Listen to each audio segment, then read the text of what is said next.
नागपुरात हिवाळी अधिवेशन होणार आहे। त्याआधीच विरोधी पक्षनेते पदावरून सत्ताधारी आणि विरोधकांमध्ये चांगलीच जुंपली आहे। पहिल्यांदाच दोन्ही सभागृहामध्ये विरोधी पक्षनेत्यांविनाच अधिवेशन होणार आहे। विरोधी पक्षनेते पदासाठी विरोधकांकडून सवालही उपस्थित केले जात आहेत। दरम्यान सत्ताधाऱ्यांनी मात्र पुन्हा संख्याबळावरून आता विरोधकांना डिवचलंय। पाहूयात। हिवाळी अधिवेशनात दोन्ही सभागृहात विरोधी पक्षनेता नाही। विविध मुद्द्यांवरून विरोधक आक्रमक, चहापानावरही बहिष्कार।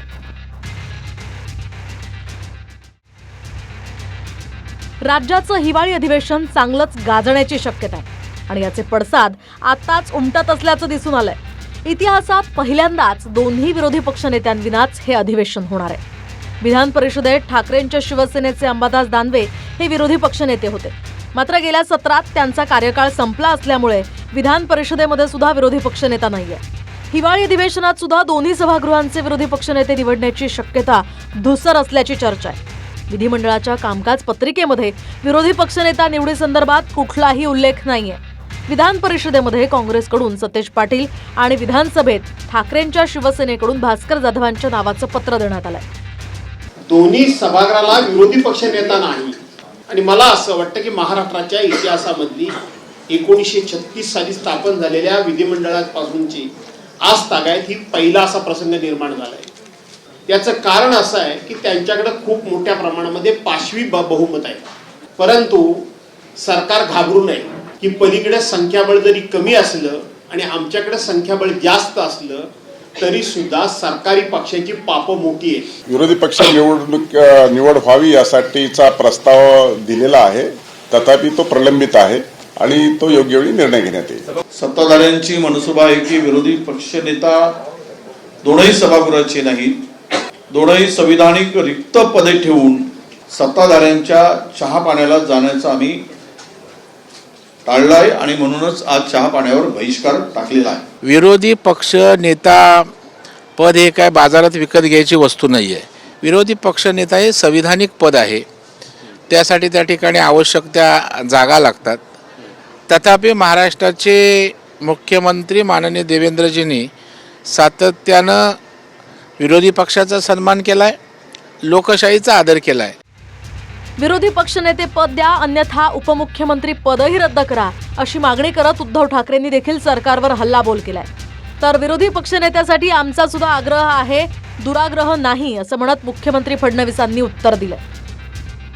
सभागृहाला विरोधी पक्षनेते नाहीयेत। एक तर विरोधी पक्षनेते पदाला हे सरकार का घाबरते? अनेक भ्रष्टाचारी त्यांच्या सोबत घेतले, त्यांच्यावरती त्यांनी पांघरुणे घातलेले आहेत। विरोधी पक्षनेत्याला हे सरकार का घाबरते?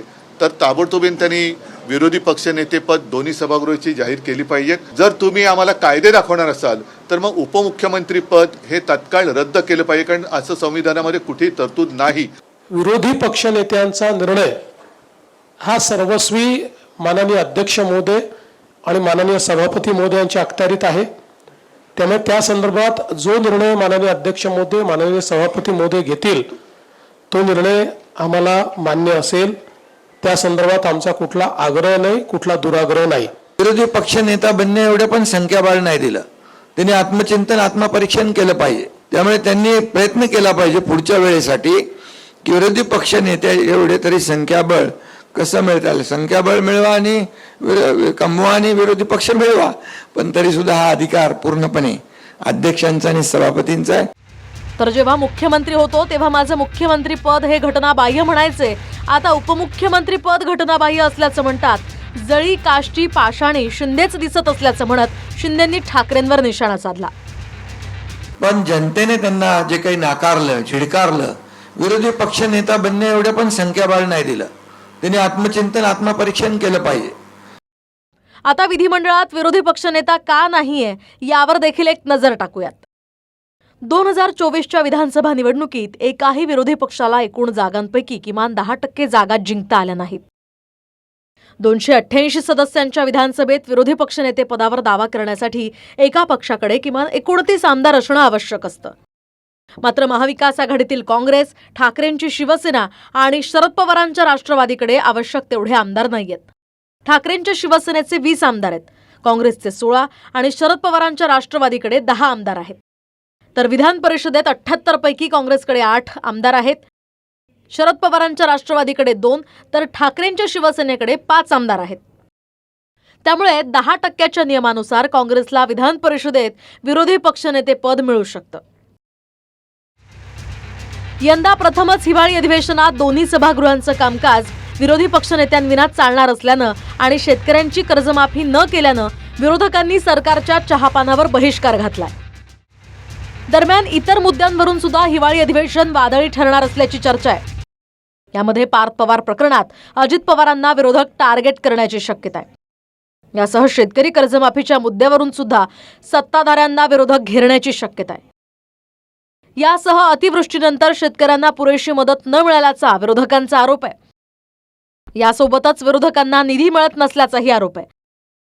तर नाशिकमधल्या तपोवनातील वृक्षतोडीचा मुद्दा सुद्धा सभागृहात गाजण्याची शक्यता आहे. आणि राज्यात महिला अत्याचाराचा मुद्दा विरोधक लावून धरण्याचीही शक्यता आहे. तीनही जण भांडत आहेत, पण शेतकऱ्यांच्याकडे मात्र यांचं लक्ष नाही. ते म्हणतात की 27 नोव्हेंबरला प्रस्ताव पाठवला. केंद्रीय मंत्री कृषी मंत्री म्हणतात की आमच्याकडे अतिवृष्टी संदर्भातला मदतीचा प्रस्तावच आला नाही. तो प्रस्ताव कदाचित गृहमंत्र्याकडे अडकून पडला होता, अशीही काही चर्चा आहे. अद्यापही राज्याला कुठलीही शेतकऱ्यांच्यासाठी मदत मिळाली नाही. शेतकऱ्यांच्या संदर्भातही त्यांनी सांगितलं. त्यामुळे जवळपास 92% शेतकऱ्यांना, जे काही पूरबाधित शेतकरी होते आणि ही संख्या 90 लाखाच्या वर आहे, 92% शेतकऱ्यांना मदत मिळालेली आहे. त्यामुळे हे म्हणणं की शेतकऱ्यांना मदत मिळाली नाही, अभ्यास न करता केलेलं अशा प्रकारचं हे विधान या ठिकाणी आहे. तर विरोधकांनी परंपरा पाळत चहापानावर बहिष्कार घातल्याचं म्हणत मुख्यमंत्री फडणवीसांनी टीका केली आहे. तसंच विरोधकांची निराशेनं भरलेली आणि त्रागा करणारी पत्रकार परिषद झाल्याचं म्हणत फडणवीसांनी निशाणा साधला. विरोधी पक्षाने परंपरा पाळत चहापानावर बहिष्कार टाकलाय. त्यामुळे आम्हालाच आमचा चहा प्यावा लागला. विरोधी पक्षाची जी काही पत्रकार परिषद झाली ती अतिशय निराशेने भरलेली आणि केवळ त्रागा करणारी अशा प्रकारची पत्रकार परिषद त्यांनी घेतली.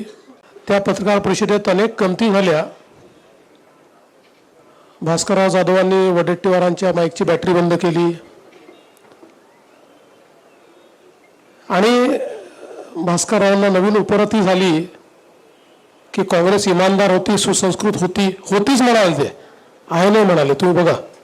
या सगळ्यामुळे हिवाळी अधिवेशनाच्या आधीच संख्या जरी कमी असली तरी विरोध आणि सत्ताधाऱ्यांमध्ये विविध मुद्द्यांवरून हे अधिवेशन वादळी ठरणार आहे.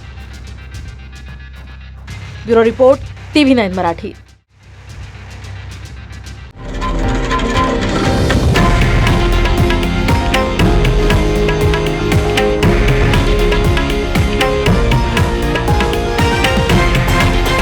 हे आहे देशातील नंबर 1 न्यूज नेटवर्क आणि आपण पाहत आहात TV9 मराठी, एकमेव.